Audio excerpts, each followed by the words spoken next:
Well, hey everybody, this is Chris DiFiorio with Keys to the Shop, and welcome to another edition of Shift Break. Today's episode is brought to you by La Marzocco, who has been making espresso machines by hand in Florence, Italy since 1927.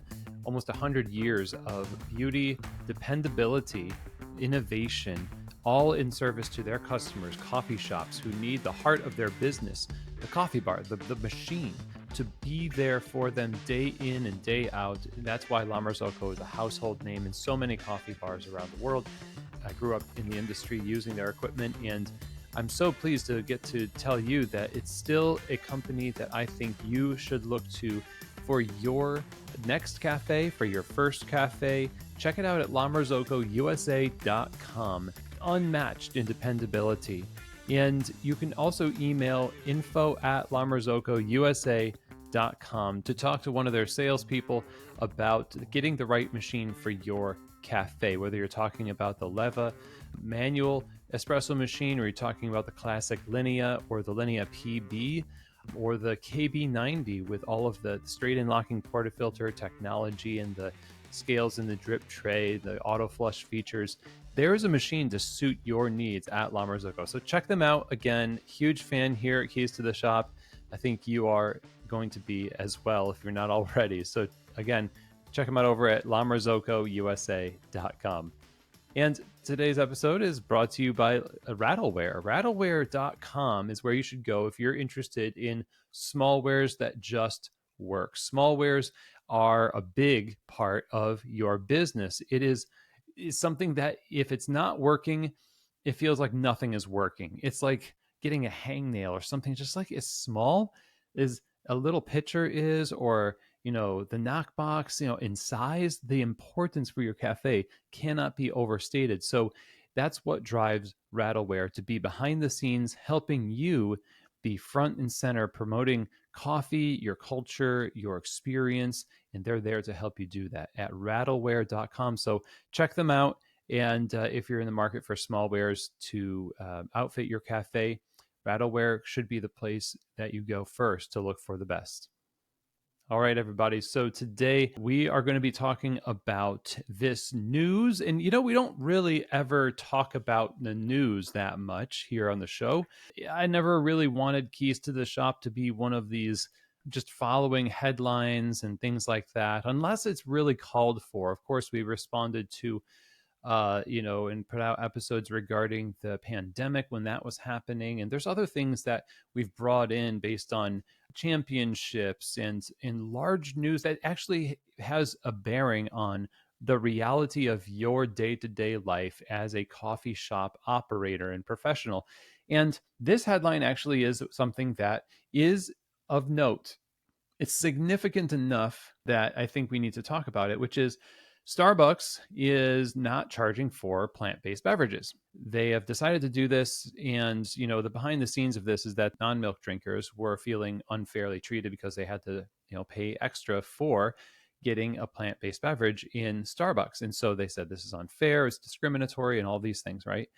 And so that kind of, I believe, this is all speculation, of course, has led to this consolation that Starbucks has put out recently that they're not going to charge for plant-based beverages. Now, we'll see how long that lasts, because economics being what they are, there still has to be a recoup of investment somewhere.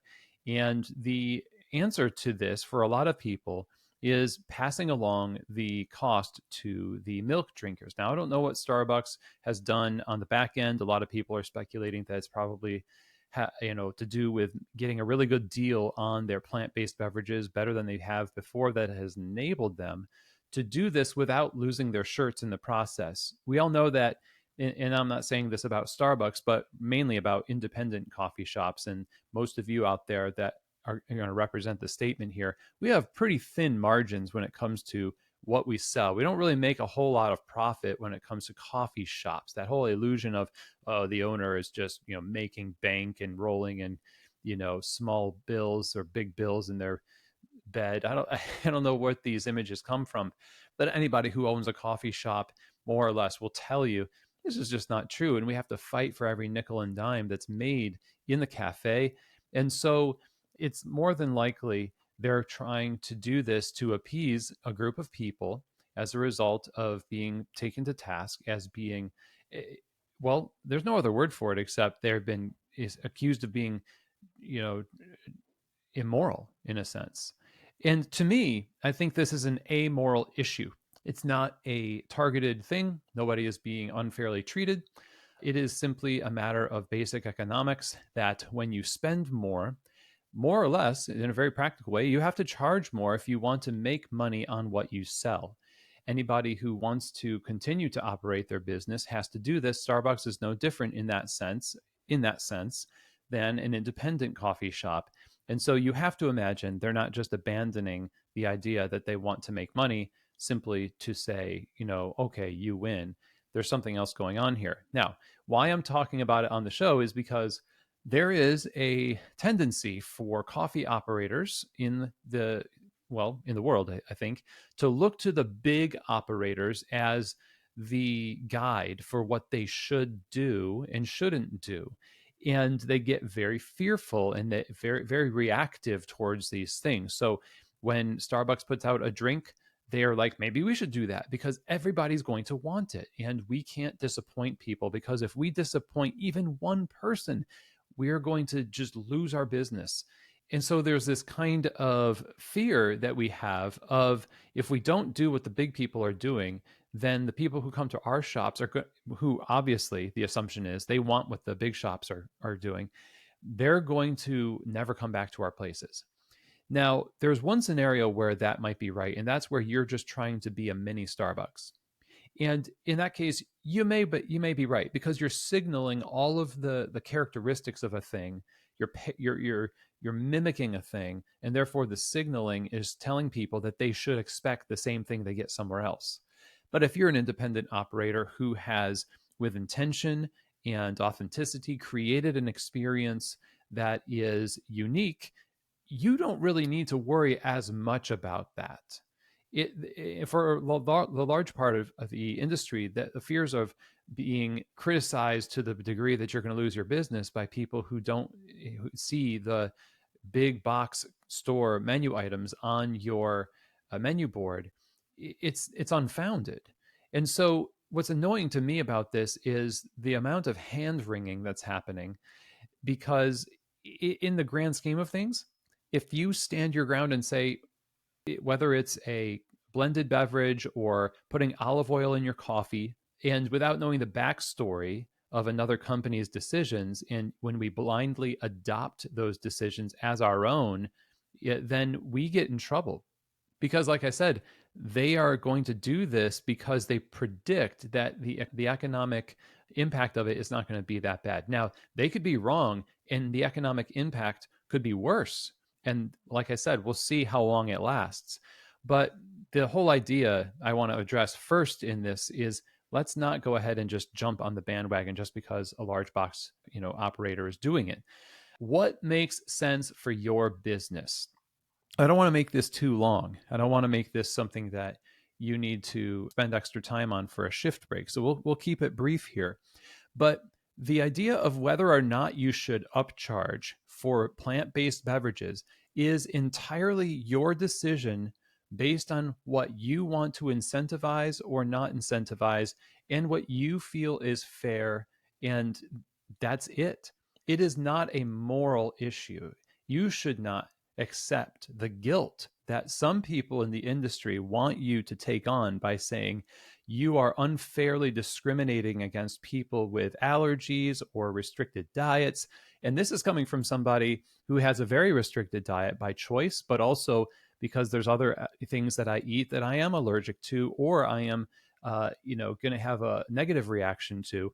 And I get it. It doesn't mean that we can't be sympathetic to the plight of people with sensitivities, allergies, or even preferences.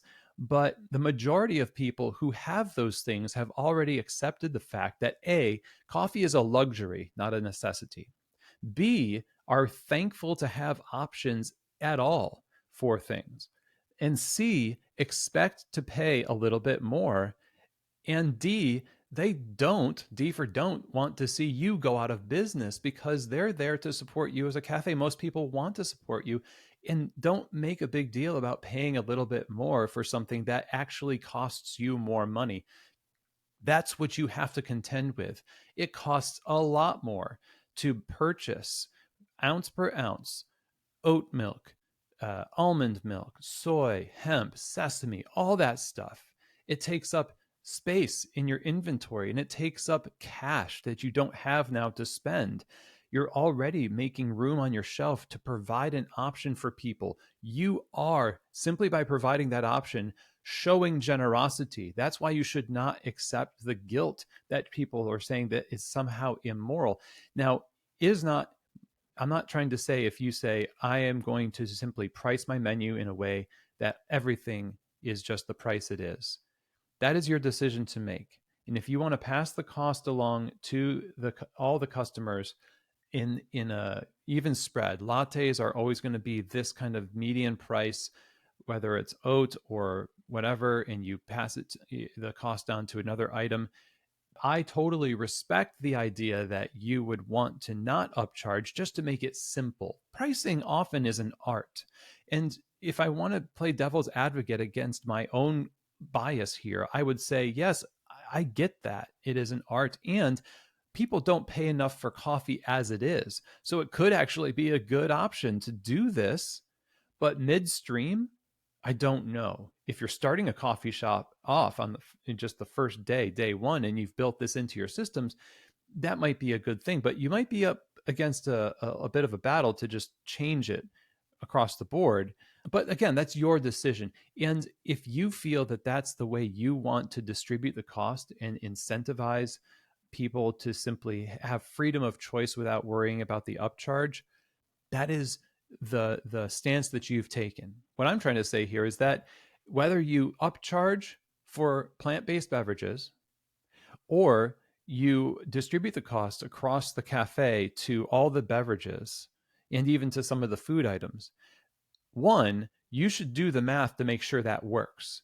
A measly few percentages to elevate your 450 12-ounce latte to a higher price is not going to cover the amount of money you're spending above and beyond the cost of milk for oat milk and all the waste that is associated with normal latte production.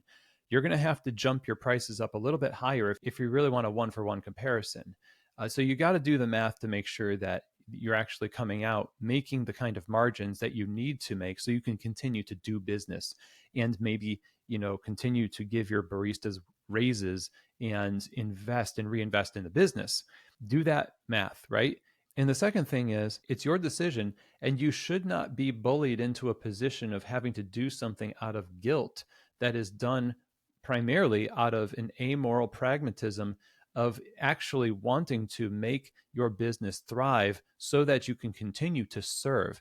That is a noble cause. So if you charge $1 for the addition of oat, you're not wrong for doing that. Don't let anybody say that you are. If you're distributing the cost and you're doing it because you feel like it's simpler, for me it feels like, okay, I get it. I'm not 100% on board, but I'm not going to say that you're wrong either. 100%. I still might need to be convinced about it, but there's a moralizing of the argument I don't find very helpful. You should first be accountable to your shareholders. You know who your shareholders are? It's not like your corporate overlords, all right? You shouldn't be serving the beck and call of the comparisons you're making against the industry like that.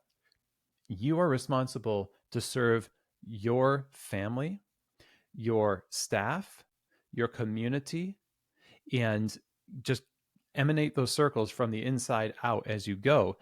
That's where you start.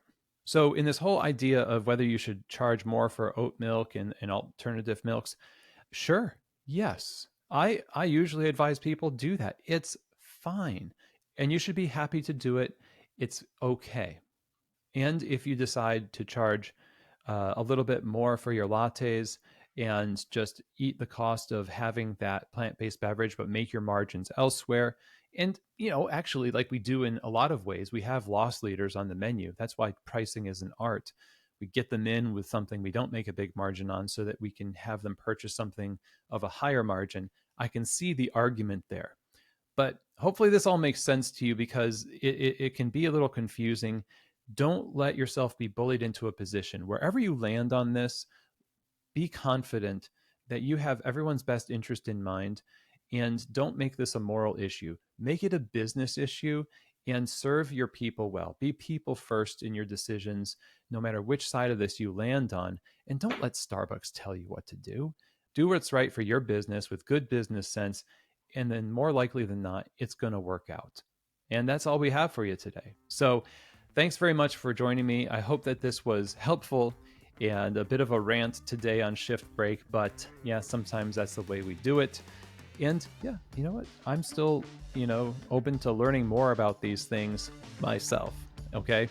So if you have any comments, questions, etc., let me know. Send it to chris@keystotheshop.com. And I will see you here next week on another edition of Shift Break, from Keys to the Shop.